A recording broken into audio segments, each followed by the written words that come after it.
How to access and interpret data associated with police-related deaths. Welcome to Attorney Shield, a mobile app and affordable technology-enabled legal service that is transforming the way you access legal support during critical interactions with police. So, central to our mission here at Attorney Shield is to gain a comprehensive understanding of policing policies throughout the United States and how those policies impact individuals and communities. With that in mind, we are going to be talking today about a website called Mapping Police Violence. This website provides a comprehensive understanding of police-related deaths for the purpose of better understanding this condition and to drive change. So without further ado, let's get started. Okay, folks, this is the Mapping Police Violence website.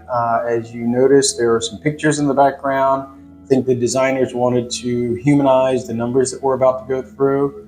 So as we scroll down, there were 1,201 people killed in 2022 through some type of police-related death.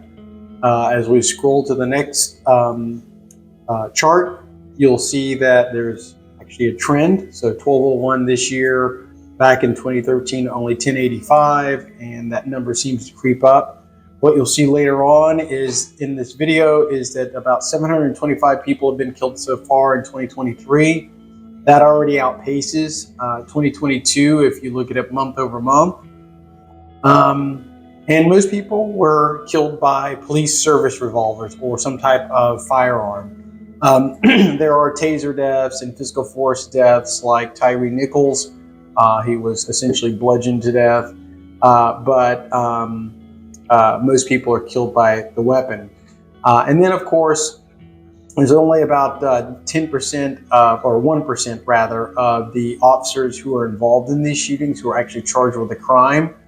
So this year, in 2022, only 12 of the 1,201 cases resulted in a crime. And I'm not going to get into sort of whether that's justified or not.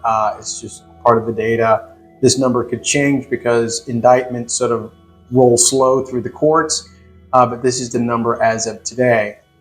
Anybody who wants to do any type of demographic type, studies, analysis based on race, based on sex, and even based on some of the police officers or the prosecutors, there's some really pretty good information out here in order to sort of work on your project and help solve for understanding that a little bit better.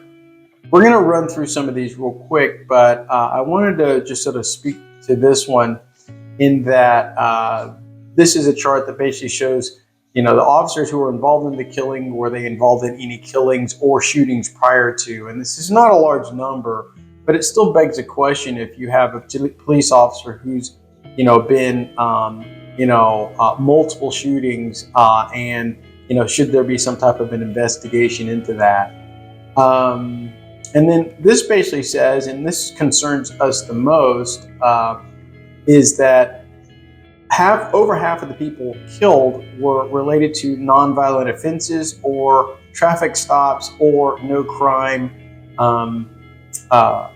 committed in the first place. And so it sort of begs the question of how are these people getting killed?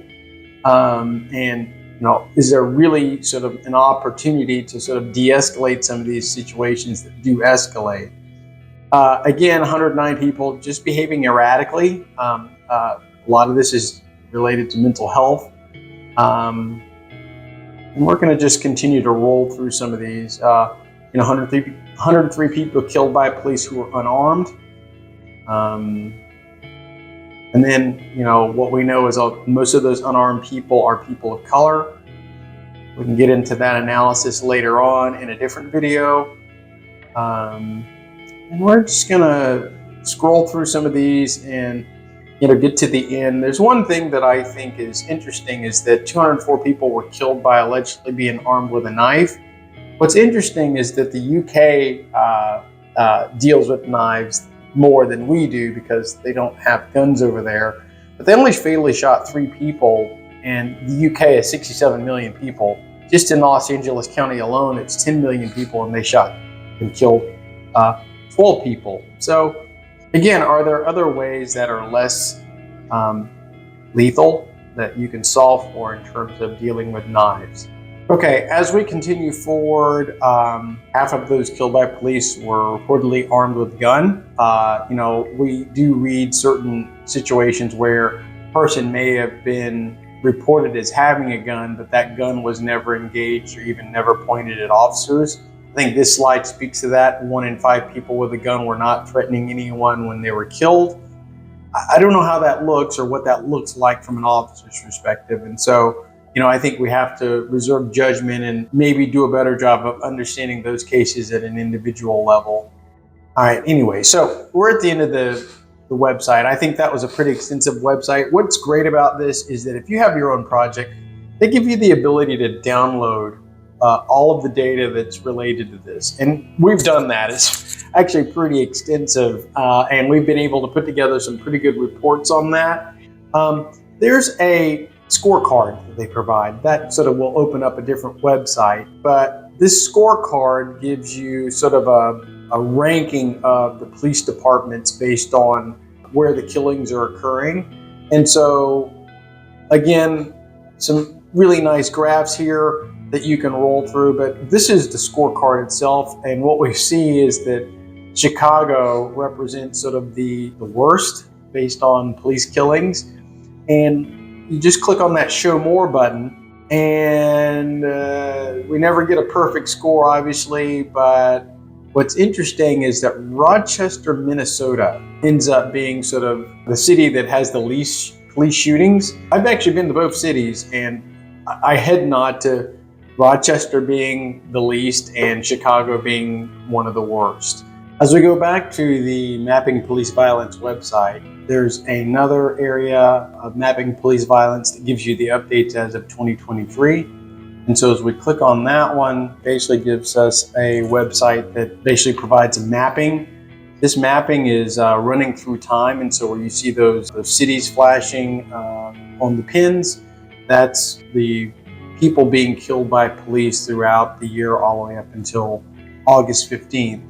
And what we see is that 725 people have been killed so far this year through that date. This also provides a really nice chart. There have only been 11 days in 2023 that police did not kill someone. That's actually not true. We had a recent shooting last week, but again, these people are updating this website. Probably it lags around 15 to 20 days. There's some other data out here, but that ultimately concludes our introduction of mapping police violence.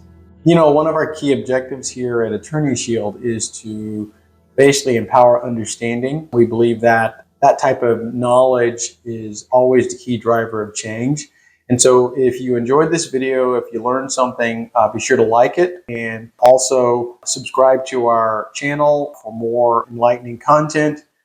Let's build a world that's better informed and be advocates of justice and safety. Thank you very much.